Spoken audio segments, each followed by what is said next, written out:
नमस्कार दोस्तों। थोड़ी चिंता थोड़ा तनाव हमारे स्वास्थ्य के लिए अच्छा होता है, वो हमारे विकास के लिए ज़रूरी है। लेकिन लोग इतना अधिक चिंता और तनाव कर लेते हैं कि वह एक दिन में हजारों बार मरते हैं। इस चिंता का दुष्प्रभाव जान लीजिए। यह आपके हृदय को 25 से 30%, पाचन तंत्र को 60 से 70%, त्वचा रोग को 40 से 60%, जिसमें एक्जिमा, सोराइसिस, मुहासों का होना शामिल है, और उम्र बढ़ने की गति को 20 से 30% तक बढ़ा देता है। तो फिर यह चिंता क्यों करना? हाँ, आप बोल सकते हैं, तुम क्या जानो हमारा दर्द। मेरा दर्द सबसे अलग है। हाँ, मैं नहीं जानता हूँ आपका दर्द, पर इतना जानता हूँ आपके दर्द का कारण क्या है। और संसार के बड़े से बड़े और महान से महान लोगों ने इस दर्द का सामना किया है और उन्होंने अपना एक अलग अस्तित्व बनाया है। तो जान लीजिए अपने दर्द का कारण। अधिक काम का बोझ, चीज़ों से अधिक अपेक्षा या दूसरों से अधिक आशा लगाना, किसी घटना का मन पे असर कर जाना, रिश्तों में समस्या, स्वास्थ्य संबंधी समस्या, आर्थिक समस्या, परिस्थिति का विपरीत होना, दुर्घटना होना, सामाजिक समस्या, कोर्ट कचहरी के झमेले, पड़ोसी के साथ परेशानी, घरेलू झमेले, पॉलिटिकल झमेले, ये सब कुछ कारण हैं जिनके कारण हम ज़्यादा तनाव और चिंता में आ जाते हैं। तो फिर आप बोलेंगे, आखिर इस झंझट से बाहर कैसे निकलें? मैं तो इसमें इतना फंस चुका हूँ कि अब लगता है कभी बाहर ही नहीं निकल पाऊँगा। हाँ दोस्तों, आप इससे बाहर निकल पाइएगा। यह उपाय जो मैं बताने जा रहा हूँ, मेरा विश्वास कीजिए और आपको संकल्प लेना होगा। हाँ, संकल्प लेना होगा कि मैं जो बताने जा रहा हूँ उसे आपको अपने जीवन में उतारना है, बार बार कोशिश करके उतारना है, क्योंकि इस झंझट से आपको कोई दूसरा बाहर नहीं निकालेगा। वह व्यक्ति आप खुद हैं जो इस संकट से बाहर अपने आप को लेकर आइएगा। हाँ, आप खुद। मैं जो उपाय बताने जा रहा हूँ वह कोई ब्रह्मास्त्र नहीं जो आज तक आपने सुना नहीं होगा या उसके बारे में आप जानते नहीं होंगे, पर आपकी कोशिश आपको ब्रह्मास्त्र बनाएगी और आपकी कोशिश आपका एक नया अस्तित्व लिखेगी।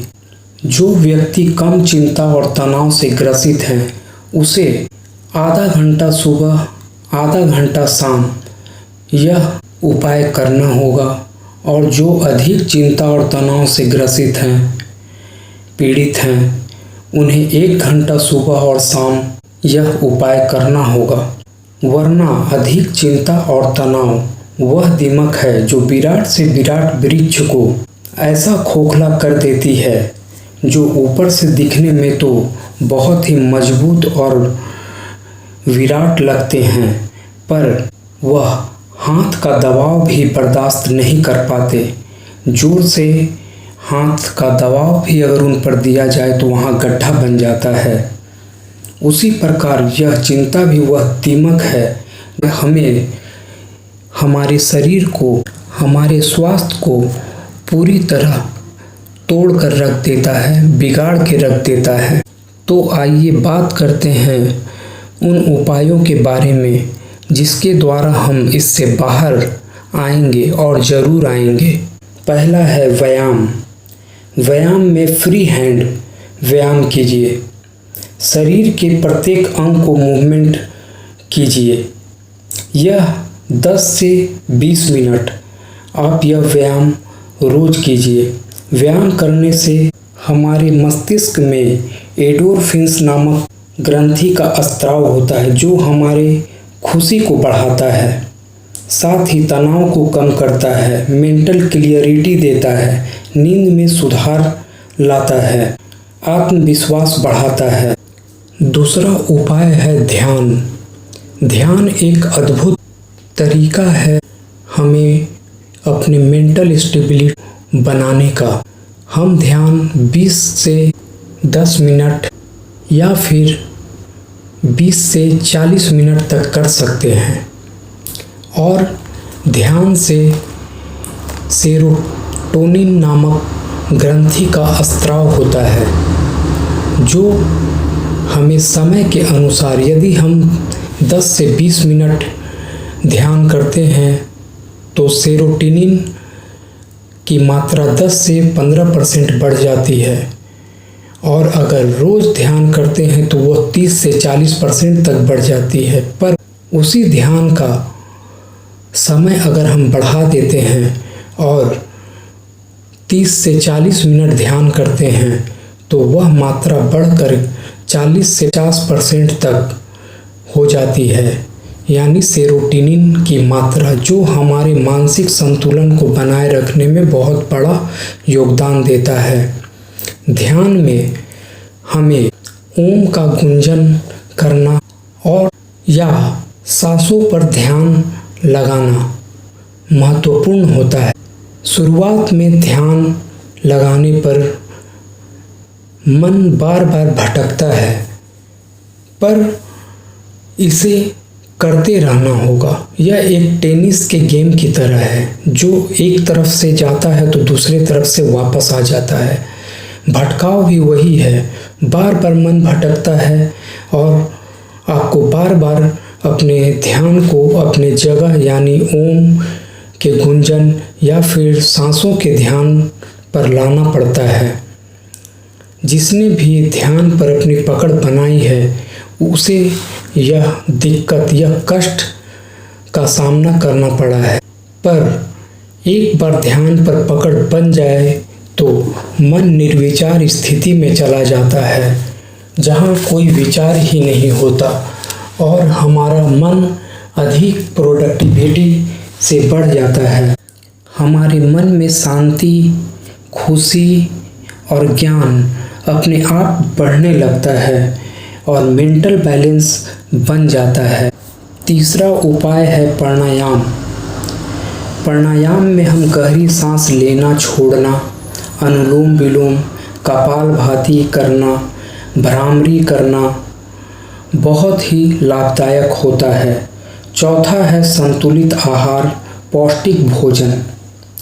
सब्जियों में ब्रोकली, पालक, शिमला मिर्च, गाजर, टमाटर, मटर, खीरा हमें हमारे मन को एक अच्छा और पौष्टिक आहार देते हैं, जिससे हमारा मन मजबूत होता है। वहीं फलों में केला, सेब, अंगूर, ब्लैकबेरी, स्ट्रॉबेरी, पपीता, नारंगी, आम, अंजीर, अनारस ये बहुत ही पौष्टिक आहार हैं हमारे मस्तिष्क के लिए। इन्हें अपने भोजन में शामिल कीजिए। और छठवां है मनोरंजन, बहुत ही महत्वपूर्ण, जो कि हम और बहुत सारे लोग भाग दौड़ की ज़िंदगी में ये भूलते जा रहे हैं। मनोरंजन में गाना सुनना, डांस करना, प्रेरणादायक मोटिवेशनल मूवी देखना, कॉमेडी मूवी देखना, पुस्तकें पढ़ना, हिल स्टेशन, प्राकृतिक जगहों पर कम से कम साल में 2 बार, हो सके तो 1 बार तो ज़रूर घूमने जाइए। वहाँ की वादियों को देखिए, वहाँ प्रवेश कर हमारा मन बिल्कुल अलग स्टेट में जाने लगता है। जब हम वहाँ कुछ दिन बिताते हैं तो हमारा मन बिल्कुल ही तरोताज़ा हो जाता है और मानसिक स्वास्थ्य बहुत हद तक बढ़ जाता है।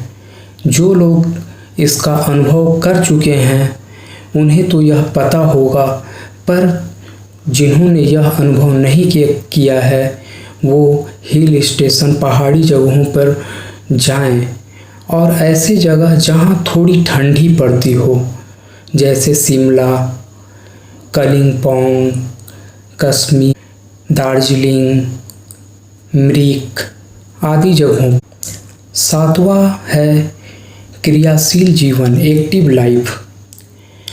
एक्टिव लाइफ का सही मतलब है सही समय का प्रबंधन, यानी आप जो काम कर रहे हैं उसे पूरे मन लगाकर करिए और प्रत्येक काम को निश्चित समय पे कीजिए। ज़्यादा देर खाली मत बैठिए, अपने काम को प्राथमिकता दीजिए, कुछ अच्छा करते रहिए, लोगों की सहायता कीजिए। इसमें फ़ायदा आपका ही होता है।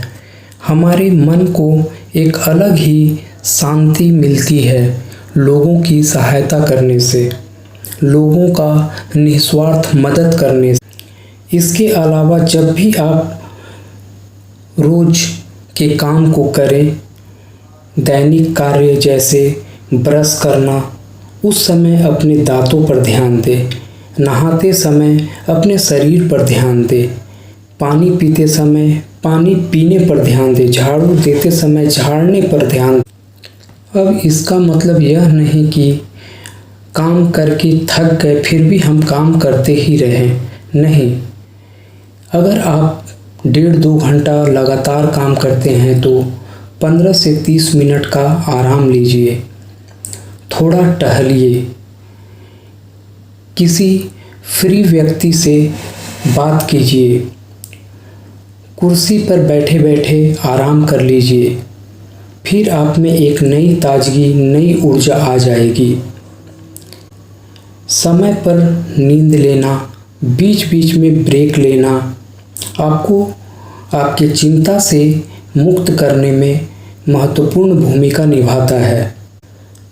अगर आप बेकार बैठे हों तो अपनी सांसों को गहरी करके लीजिए, यानी गहरी सांसें लीजिए और गहरी छोड़िए। हम अपना नियंत्रण मन पर आसानी से नहीं पा सकते, पर सांसों पर अपना नियंत्रण आसानी से पा सकते हैं। आप देखते हैं, डर और क्रोध के समय सांसें तेज हो जाती है, चिंता के समय हमारी सांसें छोटी हो जाती है, यानी नकारात्मक कार्यों में जैसे ही हमारा मन लग जाता है, सांसें अव्यवस्थित हो जाती है, इरेगुलर हो जाती है। सांसें व्यवस्थित तब होगी जब हम अपना ध्यान सांसों पर अच्छी तरह लेकर आएंगे, और उसका एक उपाय है सांसों को गहरी करके लेना। और अंतिम है मनोचिकित्सक से सलाह लेना। गंभीर स्थिति में हमें मनोचिकित्सक की काउंसलिंग लेनी चाहिए। जब हमें अधिक बुखार हो जाता है, शुगर बढ़ जाता है, हृदय रोग हो जाता है, पेट संबंधी समस्याएं बढ़ जाती है, तो हम चिकित्सक की सलाह लेने में नहीं हिचकिचाते। पर जब हमारे शरीर का ड्राइवर बिगड़ जाता है तो हमें और हमारे समाज में न जाने कैसी धारणा है कि वो मनोचिकित्सक के पास जाने से हिचकिचाते हैं, घबराते हैं। पर ऐसा नहीं करना चाहिए दोस्तों। यह हमारा जीवन है और जीवन में ये छोटी बड़ी बातें चलती रहती हैं।